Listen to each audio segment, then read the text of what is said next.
Baik, bismillahirrahmanirrahim. Assalamualaikum warahmatullahi taala wabarakatuh.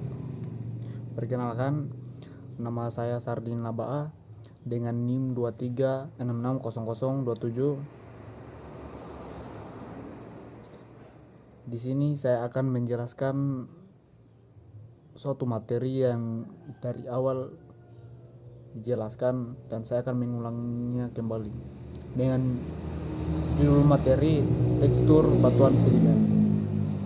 Baik saja, langsung saja. Tekstur batuan sedimen meliputi ukir butir dan distribusinya, misalnya penyuritan atau sortasi, morfologi butir dan fitur permukaan, dan karakter prioritas permeabilitas sedimen. Semua atribut di atas, ukuran butir dan lain-lain, merupakan hal yang sangat penting dan dapat digunakan untuk menafsirkan proses dan lingkungan penyedapan dan untuk menentukan sifat aliran fluida melalui batuan. Suatu detail tekstur sedimen umumnya dilakukan di laboratorium, namun observasinya awal harus dilakukan di lapangan, dikarenakan penggunaan lensa, tangan penggaris, dan bagian dari perbandingan ukiran butir sangat penting dalam observasi tekstur batuan sedimen. Ukiran butir atau grain size. Ukuran butir rata-rata sedimen silikastik digunakan untuk diklarifikasikan nomenklatur menurut skema Aden dan Wonford. Secara umum, ukuran butir mencerminkan informasi sebagai berikut: energi hidrolik lingkungan, sedimen yang besar, kasar, atau koskar yang diendapkan oleh arus yang lebih deras daripada sedimen yang lebih halus, atau lumpur atau mudflux terakumulasi di lingkungan energi yang rendah. Jarak dari sumber, ukuran rata-rata menurunkan hilir dan sistem aluvial atau fluvial lereng di bawah perairan dalam dan arah bawah angin untuk bahan vulkanistik eksplosif. Tetap ingat, lingkungan energi rendah terjadi karenakan pendekatan dengan saluran energi tinggi, misalnya tanggul. Material sedimen yang tersedia dari sumber erosi batu pasir rapuh lainnya akan menghasilkan pasir dan kadar lumpur. Batu gamping outlick dengan peloid sebagian besar berupa seragam dan ukiran bagian keras organisme mempengaruhi ukuran butir pada batu gamping bioklastik. Sortasi. Kita bicara dengan sortasi. Sortasi ini apa? Sortasi ini adalah ukuran standar definisi dari atau sebaran distribusi ukuran butir. Tentang ukuran rata-rata ini dapat diperkirakan di lapangan dan grafis pembanding atau komparator case. Tingkat agitasi dan pengerjaan ulang. Periode pengangkutan atau agitasi yang lama mengarah pada penyuritan yang lebih baik, sedangkan pengendapan yang lebih cepat menghasilkan penyuritas yang lebih buruk. Ukuran asli atau pemilihan atau sortasi bahan sumber. Ukuran butiran sedimen itu sendiri, kerikil, dan lumpur umumnya lebih sulit disortir daripada pasir.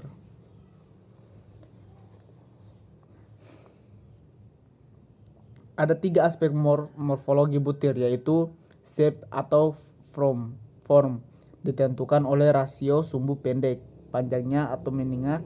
Roundness ditentukan oleh derajat lingkungan tonjolan butir. Sparsit, ukuran beberapa dekad pendekatan bentuk yang sama atau bulat. Morfologi butir shape adalah kemampuan partikel secara 3 dimensi yang berkaitan dengan perbandingan ukuran panjang sumbu panjang atau sumbu menengah dan sumbu pendek. Morfologi butir roundness. Derajat kebundaran adalah morfologi butir yang berhubungan dengan ketajaman atau kelengkungan pinggir dan sudut partikel sedimen klasik.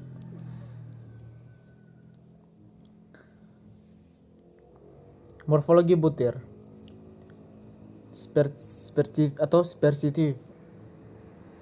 Sparsity adalah derajat suatu butiran untuk mendekati bentuk bola.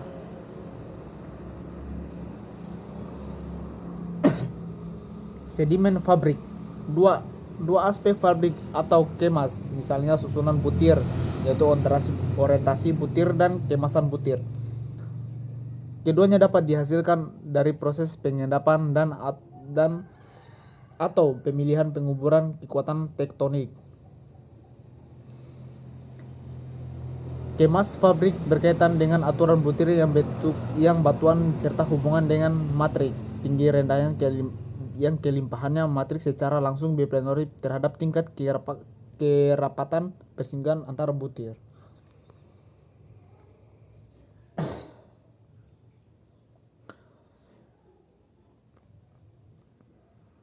Struktur batuan sedimen.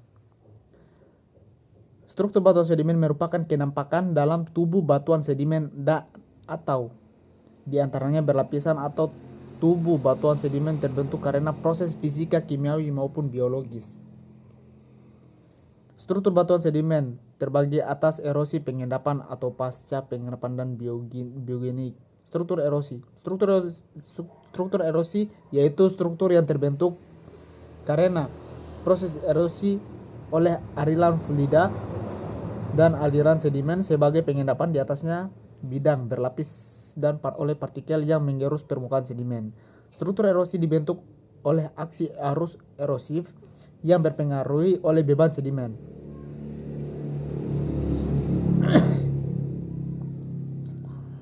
Struktur erosi biasanya muncul sebagai cetakan di bagian bawah lapisan, tanda tanggul, atau tanda depresi di bagian lapisan atau permukaan, dan sebagai garis miring atau planar melalui unit sedimen.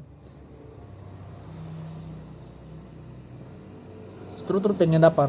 Struktur pengendapan terbentuk selama pengendapan material sedimen oleh salah satu sejumlah besar proses baik subaerial maupun subaqueous.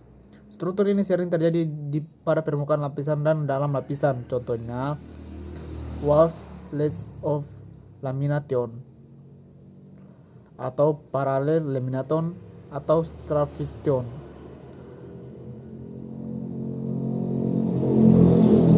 Struktur pasca pengendapan. Ada banyak struktur terbentuk setelah pengendapan, sedangkan sedimen masih belum terkonsolidasi atau hanya sebagian terkonsolidasi melalui proses deformasi sedimen lunak atau sedimen basah. Proses-proses ini yang berkisaran dalam skala perpindahan massa sedimen sekitar 500 km atau yang merosot dan melencur hingga penyusutan kecil dan dari lapisan permukaan tipis dengan luas terbatas. Contohnya slidas, slum, cotiet, converge, bedding, load, cas, slam, stolinet, sandstone, dan dikis, pilar, set, dewasting.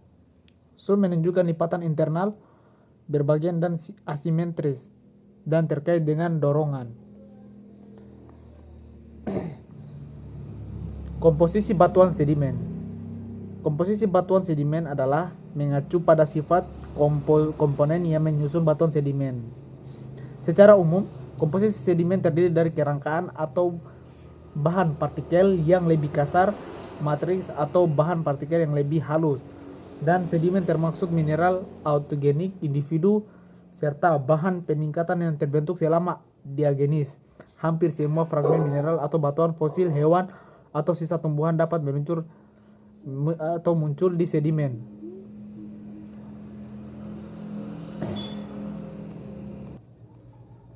Klasifikasi batuan sedimen. Sedimen terrigenous atau klastik terutama terdiri dari butiran detrital yang berasal dari pelapukan dan erosi batuan yang sudah sebelumnya, contohnya batuan konglomerat, batu pasir, batu lumpur, dan beberapa pelesol. Sedimen biogenik berasal dari sisa-sisa kerangka bahan organik lunak dan dari organisme yang sudah yang sudah ada sebelumnya dan dari bahan yang telah dibiosintesis oleh batuan karbonat, batu kapur atau dolomit. Beberapa rinjang awalnya berasal dari bahan organik, beberapa batu gamping adalah endapan kimia pasca pengendapan karbonit asli klasik yang tidak pernah sempurna. Batuan sedimen umumnya dibagi lagi dari berdasarkan asalnya. Berbagai mencerminkan dari komposisinya yang menjadi 4 kelompok utama yang didefinisikan sebagai berikut. Terrigenous sedimen ialah jenis batuan seperti konglomerat, sandstone, metros atau dan beberapa pelesol. Biogenesis sedimen kimia atau jenis batuan seperti overpass, ironstone, dan metamorf sedimen karbon. Volcadistic sedimen jenis batuan seperti atau pilotis, hylos, dan epicles. Sedimen klastik atau konglomerat. Konglomerat adalah sebuah batuan sedimen yang berbutir kasar yang didominasi oleh klastik berukuran kerikil. Batuan ini juga dikenakan sebagai rudit. Sebenarnya konglomerat harus mengandung 50% klasik dengan diameter lebih dari 2 meter. Kurang dari ini lebih tepatnya disebut batu pasir kerikil. Breksi adalah konglomerat dengan bentuk fragmen batuan yang meruncing. Sedimen klasik sandstone.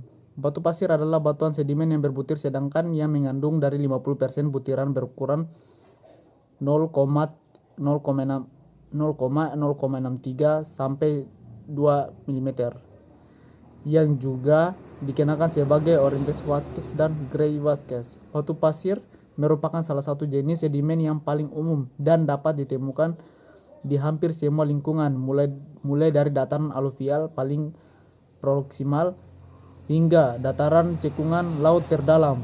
Batu pasir kuarsa paling khas dapat di lingkungan laut dangkal berenergi sedangkan hingga tinggi endapan laut dalam korelatifnya lautan pasir gurun eolit dan bukit pasir di sepanjang pantai. Sedimen klasik mudrok ada di mana-mana, terutama di lingkungan pengendapan energi. Rendahnya yang lebih tenang termasuk dataran banjir, aluvial atau fluvial. Lingkungan danau laguna dan muara di daerah delta intribusi dari lereng-lereng prodelta, rek luar dan semua bagian hingga lereng perairan dalam hingga lingkungan cekungan datar. Lingkungan pengendapan paling baik ditentukan dari kombinasi struktur sedimen, fosil jejak, fosil mikro, fosil makro, dan fasial terkait. Sedimen non-klasik, karbonat. Batuan karbonat terbentuk sekitar 1/5 dari seluruhnya batuan sedimen. Dalam catatan stratigrafi, batuan karbon terdiri dari lebih dari 50% mineral karbon terutama klasit dan dolomit. Pada batuan purba dan klasit persen tinggi dan rendah. Sedimen non-klasit atau cherf. Cherf adalah istilah umum untuk batuan sedimen yang mengandung silika berbutir halus yang berasal dari biogenetik, biokimia atau kamognetik. Cherf terdiri dari silika yang berbutir halus dengan hanya sedikit pengotor. Sedimen non-klasik atau fosforites. Sedimen dari batuan sedimen sebagian besar terdiri dari fosfat secara kolektif yang dikenakan sebagai fosfor. Meskipun fosfor merupakan komponen penting dari semua makhluk hidup dan merupakan penyusun dominan tulang vertebrat, fosfor relatif jarang ditemukan dalam catatan sedimen.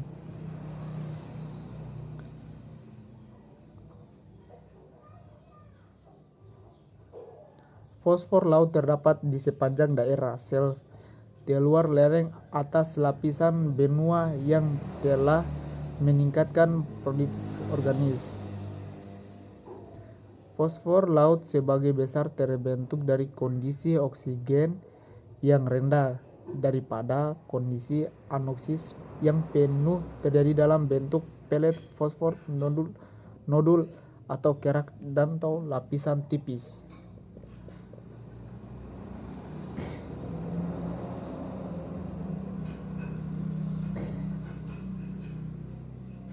Sedimen kamogenetik dalat yang terbentuk dari pengendapan langsung partikel kristal dari larutan geram pekat, contohnya batuan evaporate, batu besi, ironstones, dan sedimen logam lainnya, beberapa karbon dan duritus. Sedimen vokalistik atau piroklistik sebagai besar terdiri dari butiran klastik yang berasal dari aktivitas vulkanis kontemporer, contohnya batuan autoclastites, pyroclatites, hyaloclatites, dan apatitites.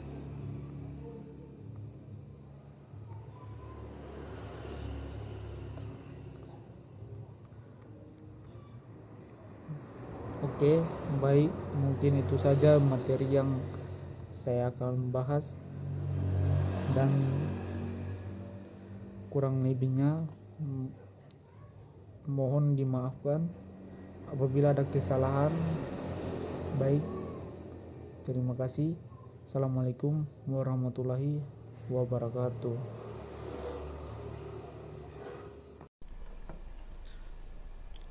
Assalamualaikum warahmatullahi wabarakatuh. Perkenalkan, nama saya Arifan dengan NPM 20660048. Di sini saya akan menjelaskan tentang materi ke-11, yaitu asal dan digenesis batuan sedimen. Oke saja, kita langsung saja ke materinya. Provenance yang berasal dari bahasa Prancis, provenir, berarti berasal atau muncul. Dalam sedimentologi, istilah ini merujuk pada lokasi asal sedimen, tetapi juga mencakup karakteristik seperti litologi batuan induk, kondisi tektonik, iklim, relief, hingga jarak dan arah transportasi sedimen. Studi provenance sangat penting memahami paleogeografi dan sistem geologi purba seperti pegunungan atau cekungan yang telah hilang. Sebagian besar penelitian tentang provenance dalam batuan sedimen berfokus pada batu pasir. Tujuannya adalah untuk menafsirkan litologi batuan berdasarkan jenis mineral penyusun batu pasir, terutama mineral seperti kuarsa, fespar, mika, dan mineral berat.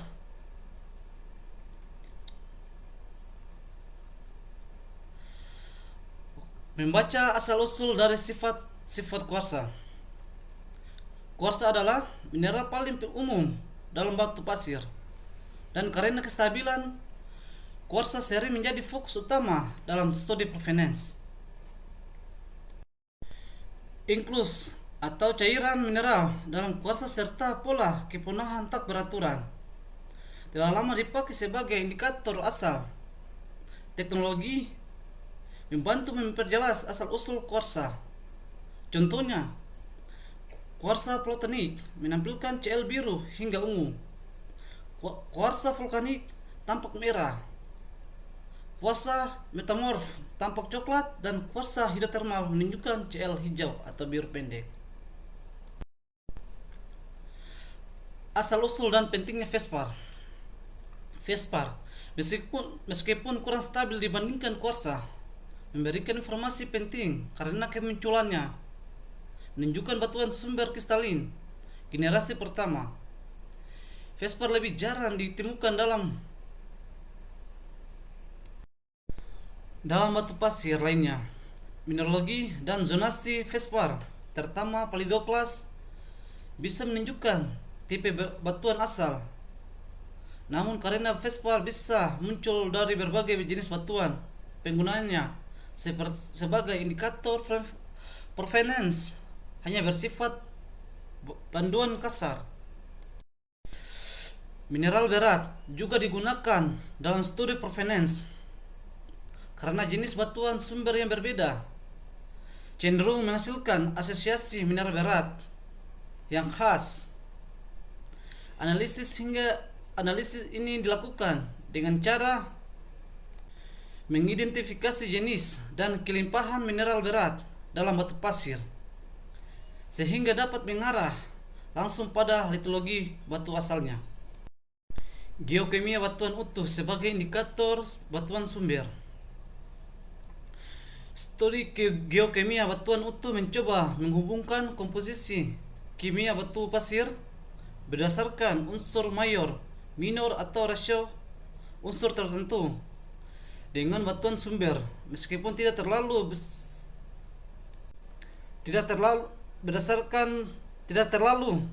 spesifik pendekatan, tetapi efektif dalam mengenal tipe batuan sumber secara umum, terutama jika dikombinasikan dengan data petrogeografi.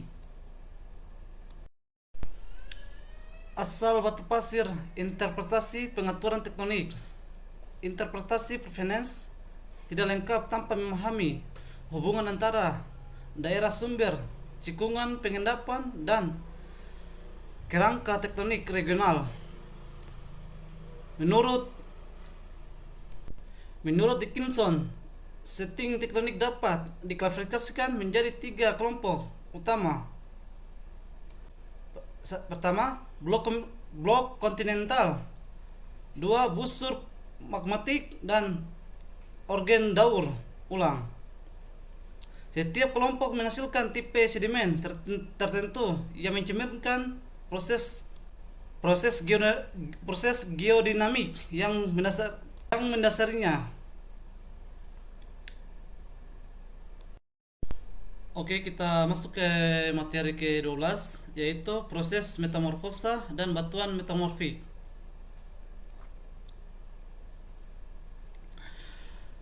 Pertama, cakupan metamorfisme. Secara sederhana, metamorfisme adalah proses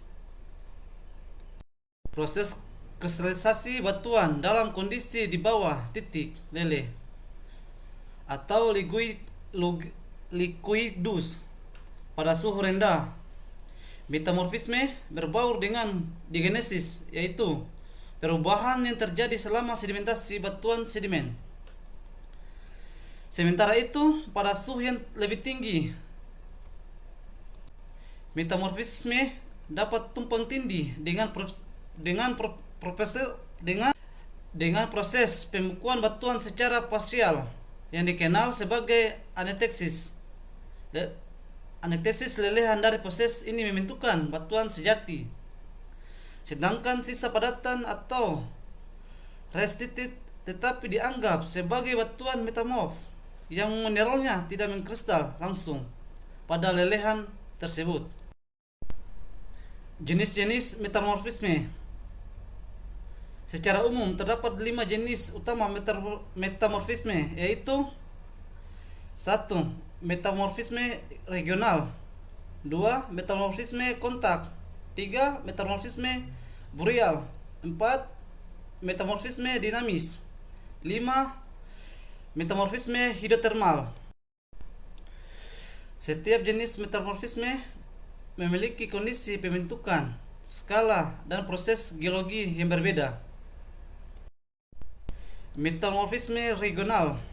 Metamorfisme regional terjadi pada skala luas, biasanya di zona tumbukan leleh, zona tumbukan lempeng tektonik, dan sering berkaitan dengan orogenik atau pembentukan pegunungan. Contohnya bisa ditemukan di Himalaya, Alpen, dan pegunungan Rocky Kanada, di mana batuan sedimen dan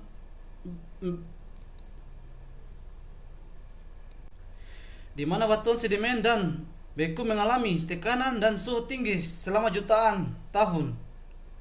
Proses ini menghasilkan foliasi yang kuat membentuk batuan seperti slide dan gneiss.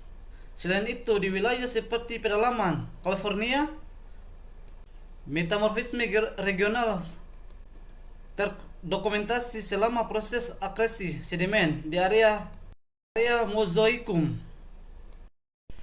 Metamorfisme kontak terjadi ketika batuan mengalami panas intens dari intrusi magma yang di bawah permukaan bumi.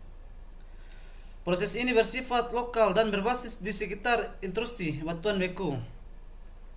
Batu yang terpapar panas tersebut mengalami perubahan mineral seperti batu gamping yang berubah menjadi marmer.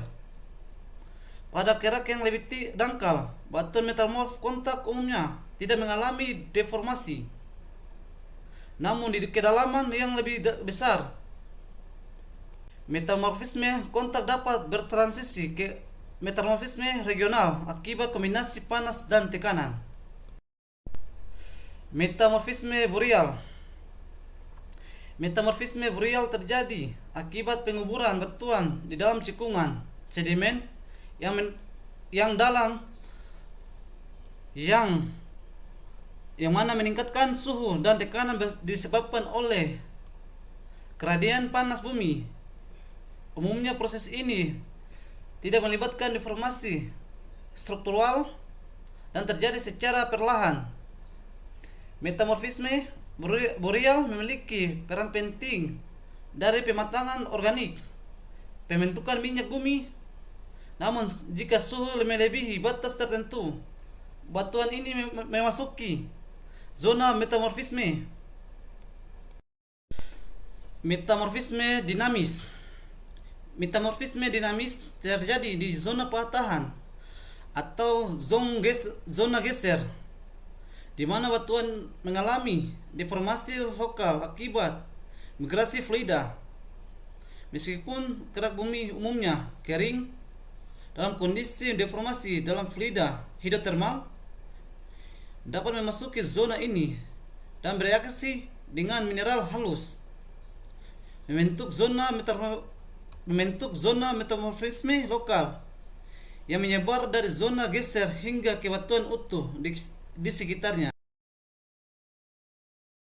Kita masuk ke materi ke-13, lingkungan pengendapan, analisis dan interpretasi batuan sedimen.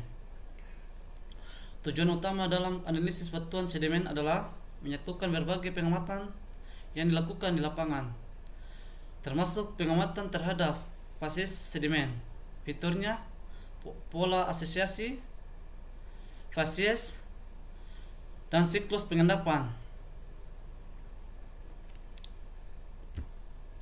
Dengan menggabungkan semua data tersebut, para geologi dapat menyimpulkan sistem pengendapan dan lingkungan sedimentasi yang pernah berlangsung, misalnya di lingkungan sungai, delta, laut dangkal, atau glasial. Pendekatan ini membantu merekonstruksi sejarah geologi serta memahami proses-proses yang membentuk batuan sedimen tersebut.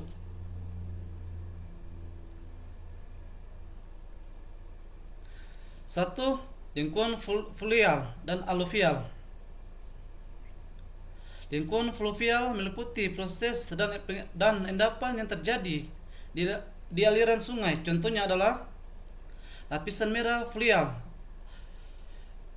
Devonian di Sklandia, yang menunjukkan tebing tinggi hasil endapan sungai purba. Kipas aluvial terbentuk di kaki pegunungan melalui aliran deras yang membawa material kasar dengan sortasi buruk seperti yang terlihat pada kipas aluvial di pegunungan Andes, Argentina. 2. Lingkungan eolian. Endapan eolian terbentuk oleh aktivitas angin, misalnya batu pasir eolian di Pulau Kanguru, Australia Selatan. Batu pasir ini biasanya memiliki butir halus dan tersortir baik dengan struktur yang besar seperti yang terdapat pada Navajo Sandstone di Utah, Amerika Serikat. Di Brasil, batu pasir eolian dari cekungan Reconcavo merupakan reservoir minyak bumi yang produktif.